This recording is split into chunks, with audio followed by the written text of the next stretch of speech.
Olá, boa noite. Tudo bem com vocês? Eu realmente espero que sim. Estamos aí passando por um período muito complicado, né, muito difícil, enfrentando essa pandemia de Covid. Então, sempre que nós iniciamos um vídeo, uma live, aqui a gente deseja que estejam bem com todos vocês. Bom, hoje eu estou aqui fazendo esse intermédio da live de 45 dias do governo Wilsinho, né, o governo que foi eleito nessa última eleição. E hoje nós temos como convidado Carlos Eduardo, um grande companheiro nosso, militante pelo PT também, hoje atual tesoureiro, foi candidato a vereador. Tem uma longa história aqui no PT de Sertãozinho já, né, Edu? Sim, sim.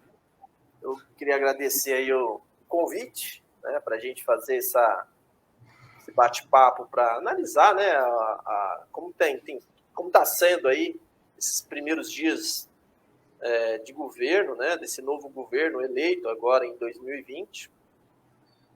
Infelizmente, né, com a ausência, né, grande parte do tempo aí, né, do prefeito eleito, o Wilsinho, né, o qual eu já gostaria de desejar o seu retorno, a sua plena recuperação, né, da sua saúde, e que os familiares tenham força e fé que tudo vai dar certo, né? É lamentável, né, essa situação que atinge não só o prefeito de Sertãozinho, mas milhares, né, de pessoas por todo o país.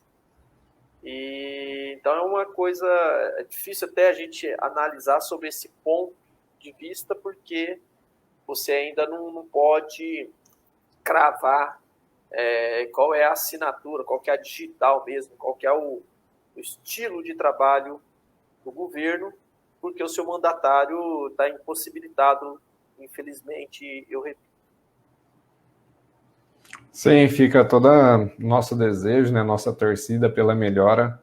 E nós temos todos os políticos, né, todo mundo que se dispõe a jogar o jogo democrático. É digital mesmo. Eita, peraí, só um segundinho aqui, que tá fazendo um áudio, rapidão. Não, era eu até travei.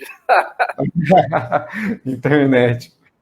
Bom, mas fica aí todo o nosso desejo, né, a todo mundo que compõe o campo democrático, que se protejam e se cuidem, né. Bom, a análise de 45 dias ela é um pouco diferente, né, Edu? Porque 45 dias é um começo, né, para um governo, é algo bem inicial, assim.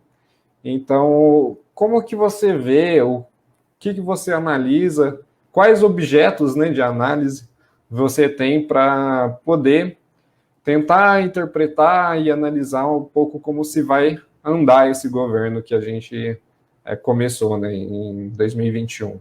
Então, o Gabriel, como eu disse, é difícil você avaliar até por conta dessa ausência do Dr. Wilson, né?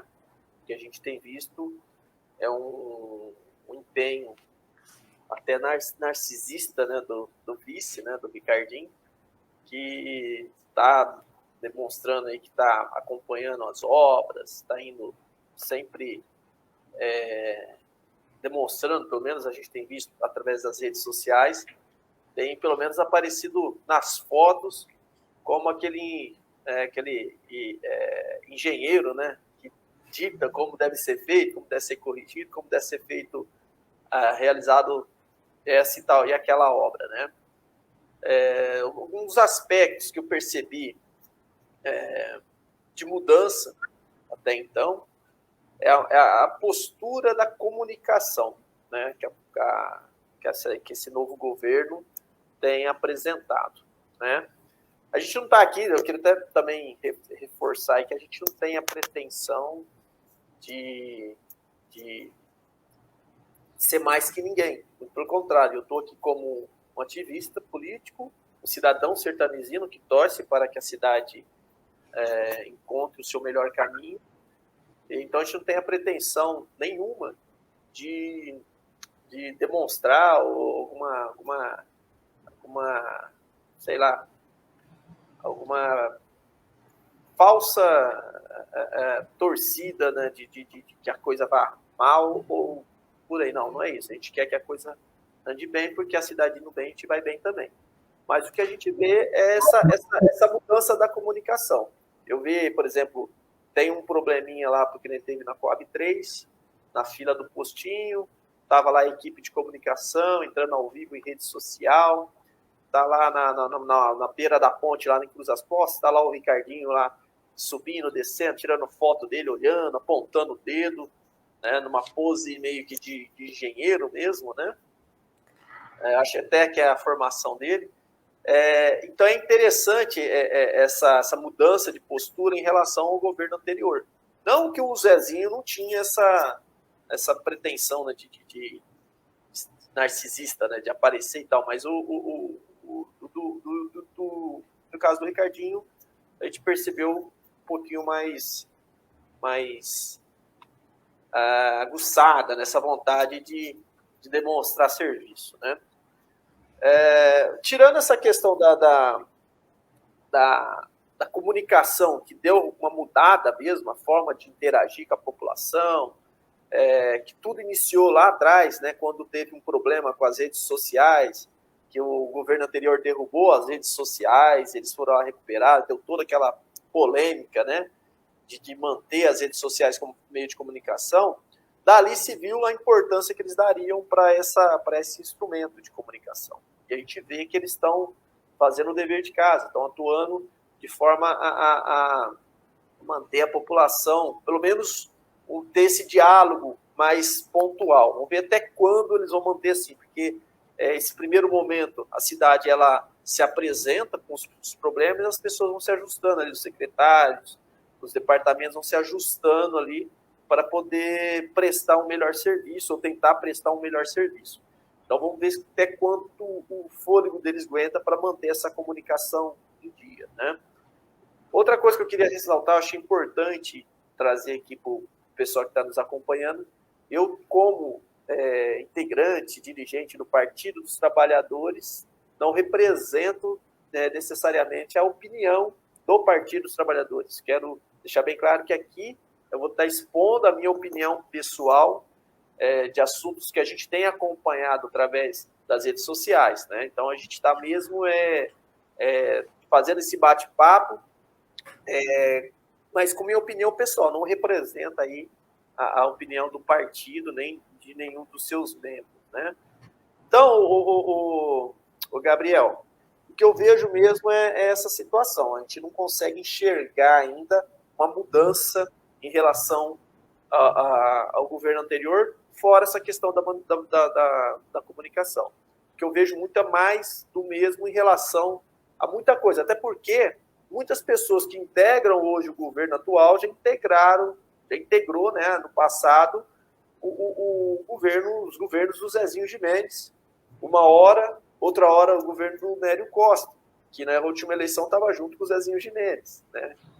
Interessante. Então, assim, a gente não vê uma mudança que você consiga perceber, né, que seja muito visível na forma de lidar com os problemas da cidade. Eu vejo muito mais do mesmo, né? E você vê, por exemplo, essa postura do governo atual é a forma com que eles como eles levaram a escolha dos secretários, né? Por exemplo, a assistente social não fugiu do que foi sendo feito nos últimos anos, né? Indicou a companheira do doutor Ilcinho para ser a cabeça da Secretaria da Assistência Social. O Zezinho fez isso, o Nélio fez isso. Não que as pessoas não merecessem estar lá, não é isso que eu quero dizer.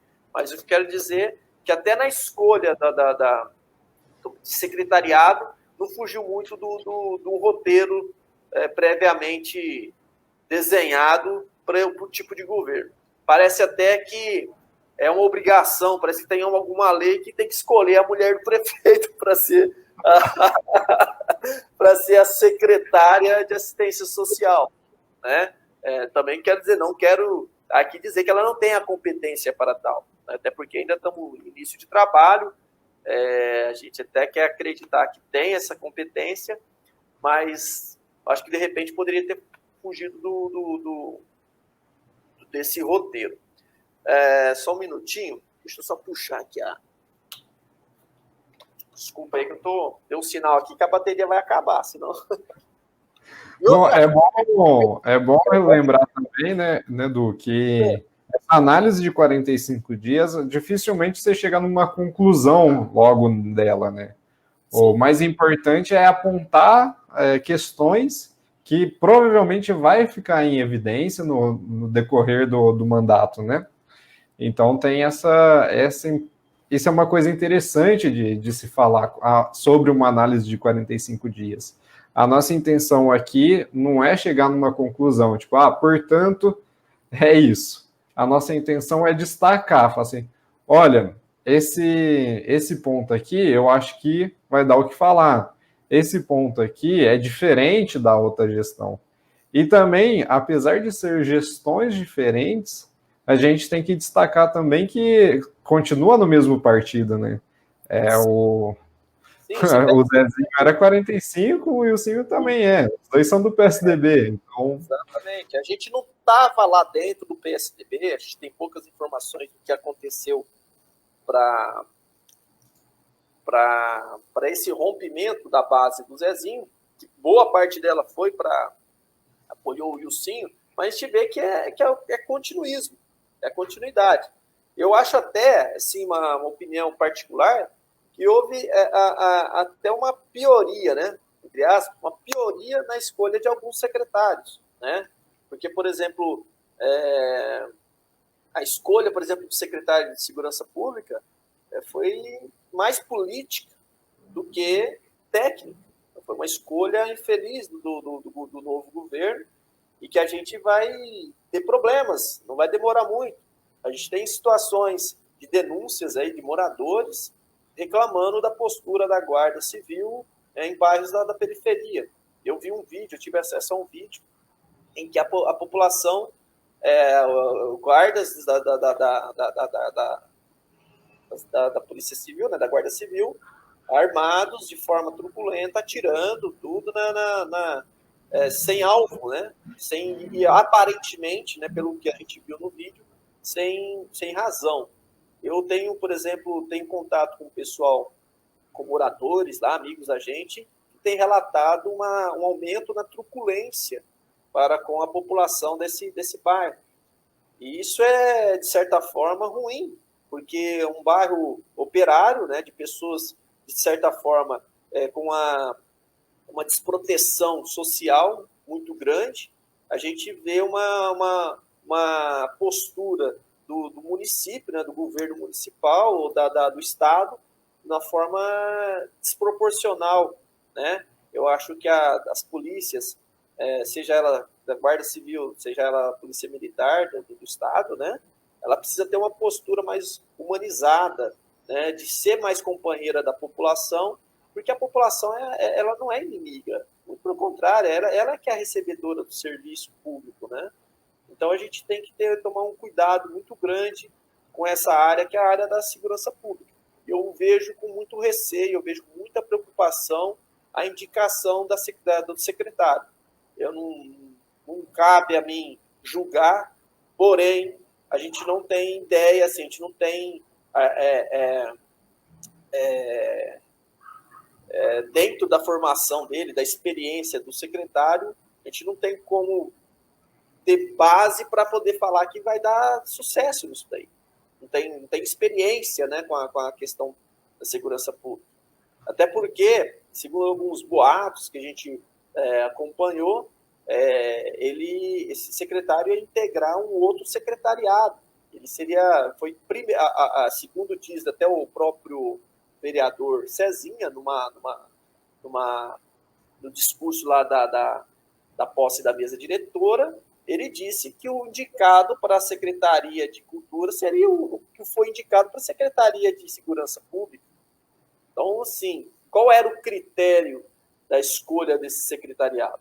Então, é uma coisa muito triste e lamentar, porque a escolha do secretariado levou muito em consideração a questão política em alguns departamentos. Eu fiquei feliz com a escolha de outros secretários. olhei com bons olhos a escolha do Marcelo Pellegrini para a cultura. Ele é um cara sensato, é um cidadão que tem diálogo com as pessoas da área da cultura, já demonstrou isso aí recentemente, em reunião com os conselhos de cultura, Conselho da Igualdade Racial, tem abertura para o diálogo, isso é positivo, né? E eu acho que a cultura, se levar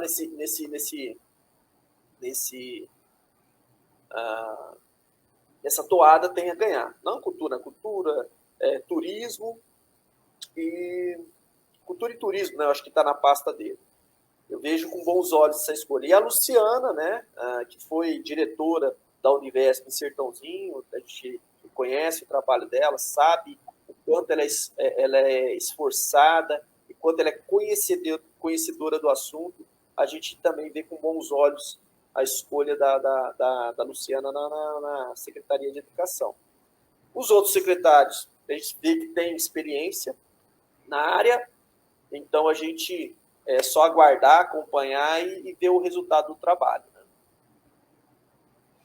Bom, então a gente deixa aqui uma luz de alerta em cima da Secretaria de Segurança, que, como você, eu também já percebi algumas reclamações em diversos grupos, em todos os lugares que a gente frequenta, de uma tomada diferente, né, da polícia, da guarda aqui em Sertãozinho. E é uma questão que a gente vê com muita preocupação. Inclusive, estamos aí à disposição para escutar e ver o que a gente pode fazer enquanto munícipes também, né? Acho que a gente tem esse direito de demandar mais informações e entender um pouco melhor o que vem acontecendo com o nosso município. Bom, vou aproveitar essa pausinha aqui para dar um alô para algumas pessoas que vêm conversar com a gente aqui na live. Boa noite, Matheus Henrique, que estava aqui, Henrico, que estava aqui um pouco antes da gente começar a live, estava nos aguardando. Boa noite, Léo. Oi, Léo. Um filiado nosso. Boa noite, Reinaldo Tronto, grande companheiro, que está sempre aí à disposição. Forte abraço, meu filho. E a nossa companheira Maria Malaquias, também foi candidata. Estamos aí. Essas são as pessoas que mandaram. Você que está assistindo, dá um alô para a gente aí também. Muito bom ter essa participação. Se tiver alguma pergunta também, vamos fazer esse bate-papo. Mas pegando aqui a nossa linha,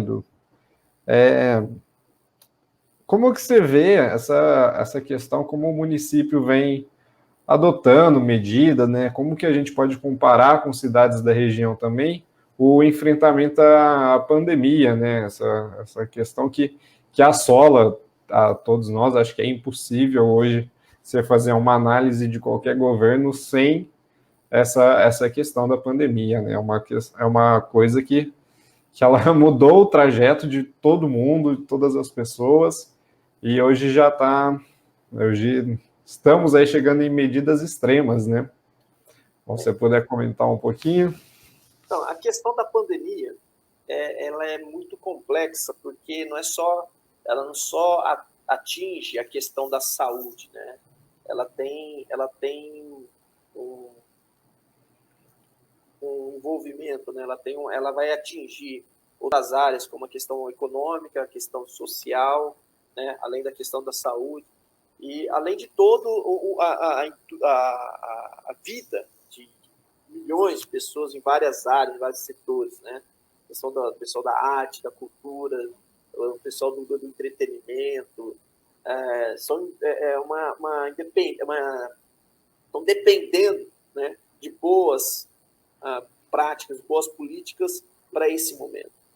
Então não dá para você também olhar para a pandemia somente localizado. Você tem que entender que tudo que tem acontecido é reflexo de uma ingerência lá de cima. Né? Você tem um desgoverno que tem bagunçado todo o coreto e tem influenciado de forma muito negativa na vida das pessoas, no comportamento de muitas pessoas. Você vê, por exemplo, o comportamento irresponsável do presidente da República e dos seus apoiadores, das pessoas dos membros do governo, que negam a importância das medidas de isolamento social, das medidas de prevenção. Hoje você viu, por exemplo, aquele infeliz deputado, né, aquele idiota, né, podemos dizer assim, que foi preso, né, a mando do ministro do STF, se negando a usar a máscara no ambiente que requer, né, o uso da máscara de forma a prevenir a sua saúde, né, e dos demais. Então, assim, é um cara que já tinha dado trabalho, tinha dado problema num avião, né, quando teve problema com a Polícia Federal no aeroporto, porque se recusou a usar máscara. Então, assim, esse negacionismo, né, ele tem afetado de forma direta tudo que tem sido feito para poder impedir que mais vidas se percam. Então, assim, diante de tudo isso, a gente, por mais que governos municipais, governos estaduais tentem atuar para poder evitar o pior, mas você vê praticamente uma luta muito desproporcional quando você tenta fazer alguma coisa e uma boa parcela da população faz o contrário. A gente viu agora no Carnaval, mesmo os governos municipais, estaduais, abrindo mão do feriado, né, do feriado prolongado, tal, nas repartições públicas, mesmo cancelando as festas com recurso público, as festas tradicionais, você vê as pessoas se aglomerando em festas clandestinas, organizada por empresários inescrupulosos. Então, assim, essa irresponsabilidade, ela afeta diretamente qualquer ação da política pública empenhada pelos governos. Então, você tem todos esses fatores, essas variantes, né, que são as questões que são do comportamento das lideranças políticas, que reflete no comportamento de algumas pessoas, e aí você vem local. Eu tenho visto com bons olhos a atuação do governo estadual em relação às vacinas, tem se empenhado tudo, mas só isso está sendo ineficiente, a gente vai ter muitos problemas.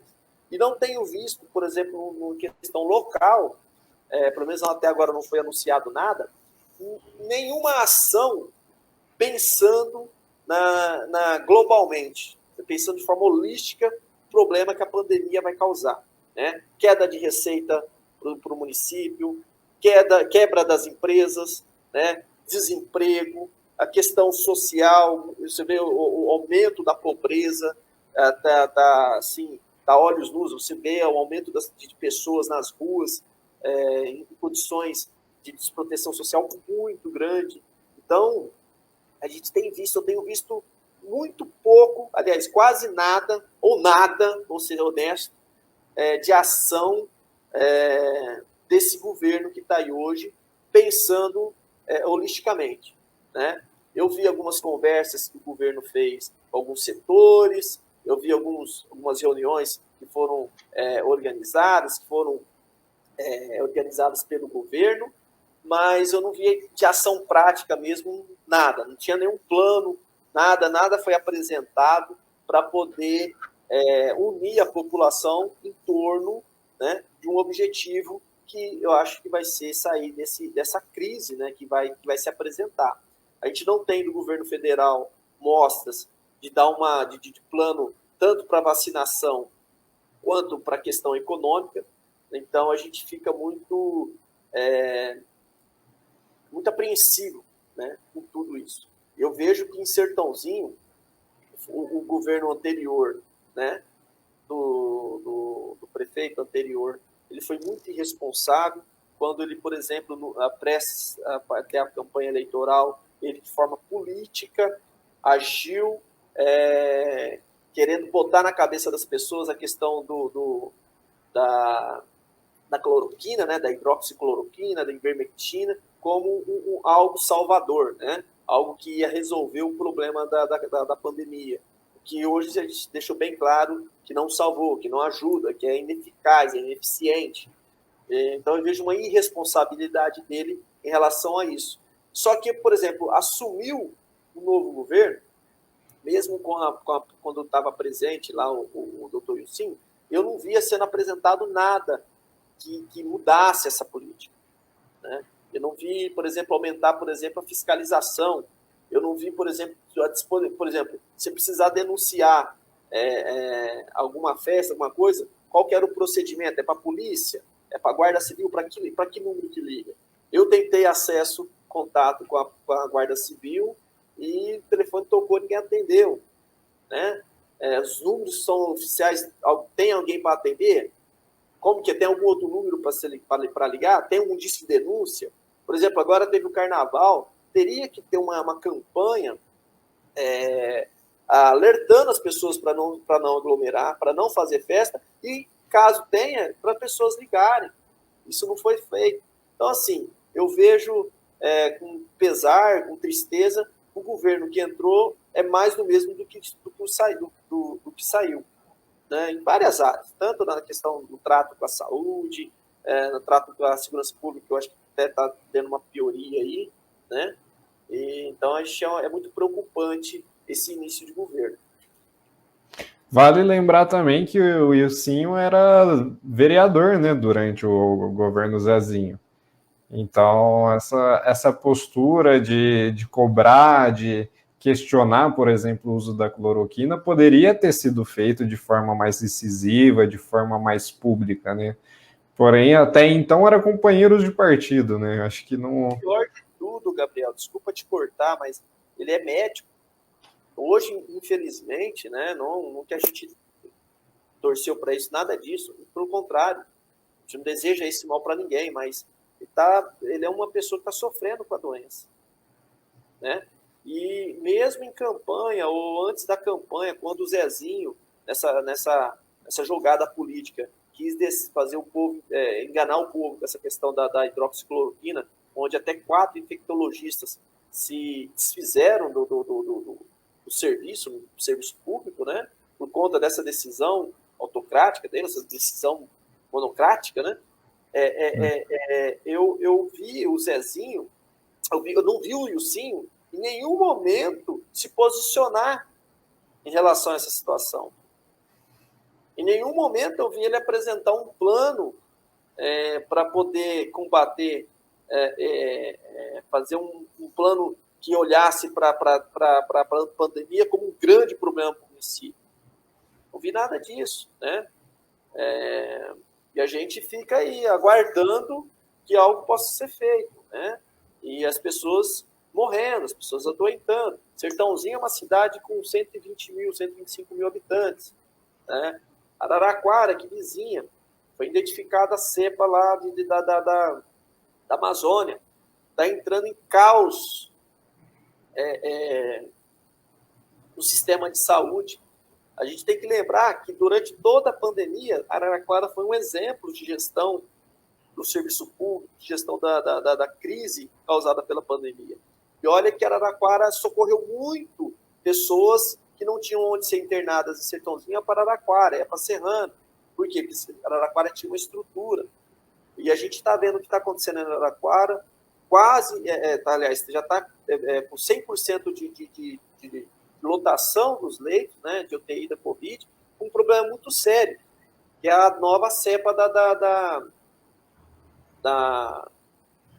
Covid, né?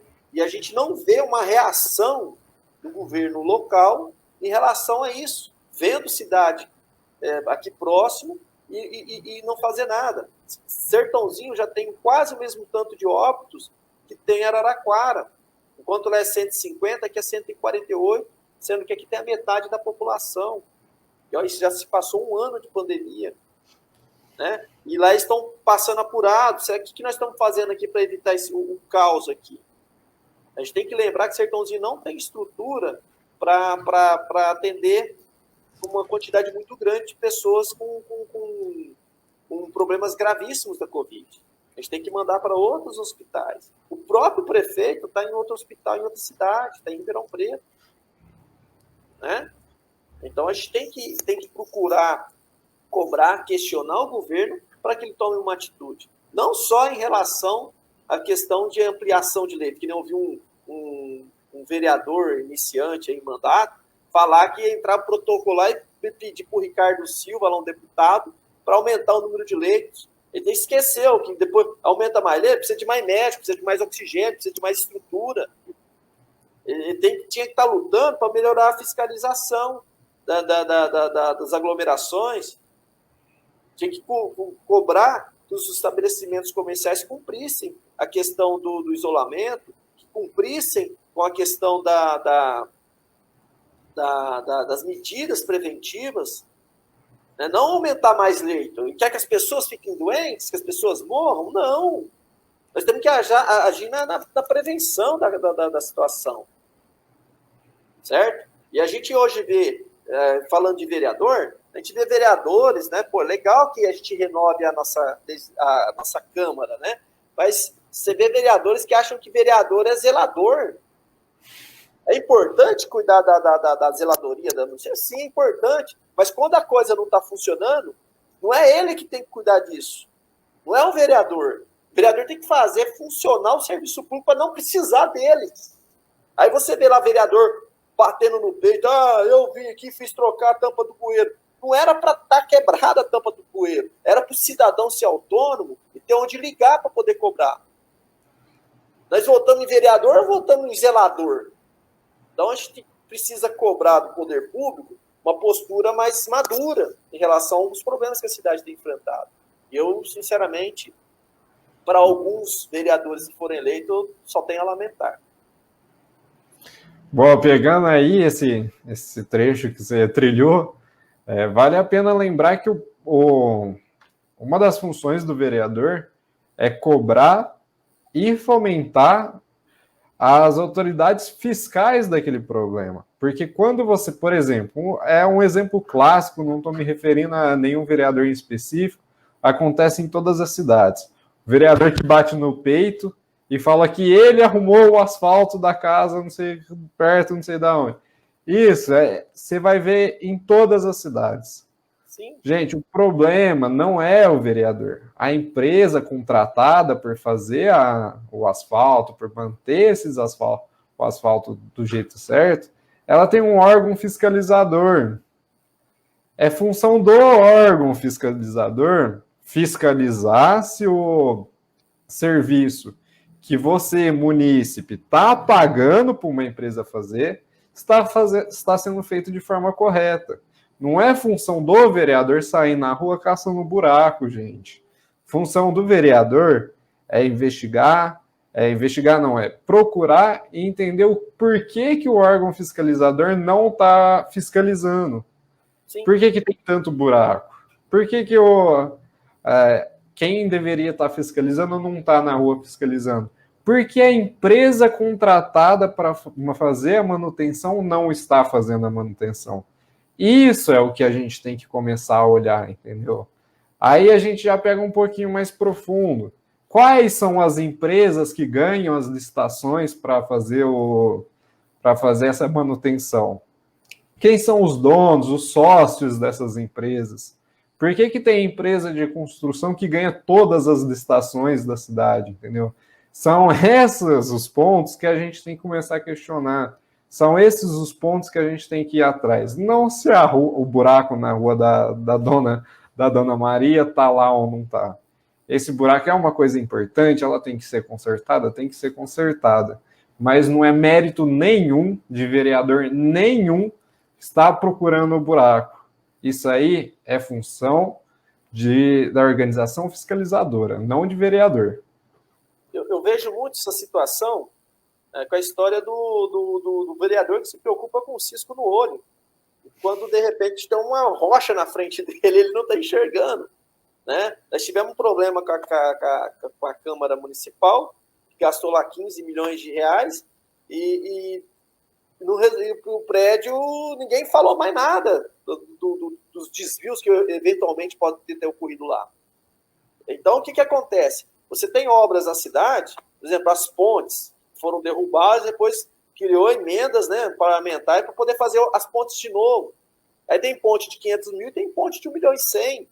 Por que essa diferença, se é o mesmo material, se é no mesmo local, mesmo metragem, mesmo tudo? Então, assim, a gente fica triste porque os vereadores foram eleitos e eles não sabem nem para que eles estão fazendo lá. Eu vi um vereador recentemente, coitado, ele brigando, falando, nossa, aqui o Maria Zeferina, né, que é o polo esportivo lá na Europa, Jardim Europa, falando que estava largado, estava abandonado. Mas peraí, vocês estavam, até ontem vocês eram governo, o PSDB era governo, estava abandonado por quem? Por que o vereador que foi eleito prefeito e o vice que foi eleito, que era vereador e foi eleito vice-prefeito, por que eles não questionavam isso? Se estava abandonado, alguém estava lá para olhar e não olhava. E outra, a função do vereador não é ir lá ficar, que nem você disse, cuidando da zeladoria. Não, peraí, tá dando muito problema? Peraí, vamos resolver lá na fonte, para não acontecer, porque o vereador tem coisa muito mais importante a cuidar. Por exemplo, a pandemia. Né? Não é aumentar o número de leitos, é cobrar que o pessoal da saúde ali, que está na linha de frente, tenha estrutura, que ele tenha os EPIs para poder trabalhar, que tenha tranquilidade, que tenha médico suficiente, que tenha leitos com equipamento adequado para o exercício da sua função. Né? Para não ter que pegar o cidadão e mandar para outra cidade. No caso do doutor Ilcinho, né, ele é uma pessoa que tem uma condição econômica privilegiada, a família dele pode ir lá, acompanhar ele lá, tudo. Mas e aquele cidadão que está desempregado, de repente tem que ficar acompanhando o familiar que está longe? Que tem que, às vezes, que nem a gente tiver uma situação, uma senhora que infelizmente perdeu o filho, tem que ficar lá em Santos. Né? Não tinha condições, o pessoal teve que juntar, fazer uma vaquinha para ajudar essa senhora. Então nós temos que pensar isso. Nós temos que pensar na prevenção, na estrutura para esses médicos trabalhar. Aumentar leito por aumentar leito não vai resolver o problema. Então a gente precisa de pessoas no poder público que tenham uma visão mais crítica da situação. Né? Não achar que é vereador, vai lá, faz um requerimento, vai resolver o problema. Não é tão simples assim. Bom, Du, acho que vamos encaminhando aí para o final. Estamos com quase 40 minutos de live. Acho que é uma forma que a gente está adotando aqui, já explicando para quem está nos acompanhando aí, que a gente encontrou de proporcionar mais encontros. Acho que a gente vinha com essa tentativa de fazer live, de trazer assuntos que a gente acredita ser importante para a população, mas nós entendemos também que não adianta eu e o Du ficar aqui 2, 3 horas debatendo, que é tão difícil para mim, quanto para ele, quanto para vocês ficar escutando a gente. Então nós decidimos, estamos tentando aí, estamos articulando para promover esse encontro uma vez por semana, talvez uma vez a cada 15 dias, né, Du? A gente tá articulando aí. Então, por isso, eu já peço para quem esteja nos assistindo, curtir a página, que logo mais teremos mais novidades, mais assuntos, mais debates para fazer. Né? Só para finalizar também, as considerações finais, é importante as pessoas que estão nos assistindo, que estão ouvindo, depois, mesmo que seja ao vivo agora, mas que vai ouvir depois, que compartilhe, né, que participe. A gente tem excelentes quadros, né, no nosso campo progressista que podem também contribuir e participar aqui com a gente. Nós temos aí o professor Reinaldo, o professor Jefferson, temos uma galera aí, o Tião, né, Tião Macedo, o Ederli, que foi nosso candidato a prefeito, que podem participar com a gente, debater a cidade, porque não adianta nada a gente não participar, não interagir com a população e deixar a coisa passar, porque 4 anos passa rápido e muito estrago pode ser feito. Ou pouca coisa pode ser feita e a população pagar com isso. É importante que compartilhe, que participe desse canal com a gente aqui na página do PT. Até porque, onde você tinha muita polêmica nas redes sociais, onde as pessoas achavam que poderiam criticar, essas redes sociais, depois das eleições, se mostraram que tem lado. né? O Acorda Sertãozinho nem polêmica não tem mais. E ela é controlada por um integrante do governo ou por um apoiador do governo. Aquele sertãozinho transparente é o sertãozinho transparente, né? Virou casaca, né? Não é mais do lado do povo, é do lado do governo. Então a gente tem que criar nossos meios de fazer nossa crítica e de acompanhar o exercício do poder das pessoas que venceram as eleições. E nós, como agente político, como crítico que somos, queremos a contribuição de todos para que a gente possa acompanhar de perto. Eu agradeço de novo aí seu convite. Então, mais uma vez queria agradecer a todos que entraram, que comentaram, que curtiram, que compartilharam. E espero vê-los novamente aqui logo mais. Espero que num período não tão distante assim. Muito obrigado, gente, e a gente fica por aqui. Até a próxima.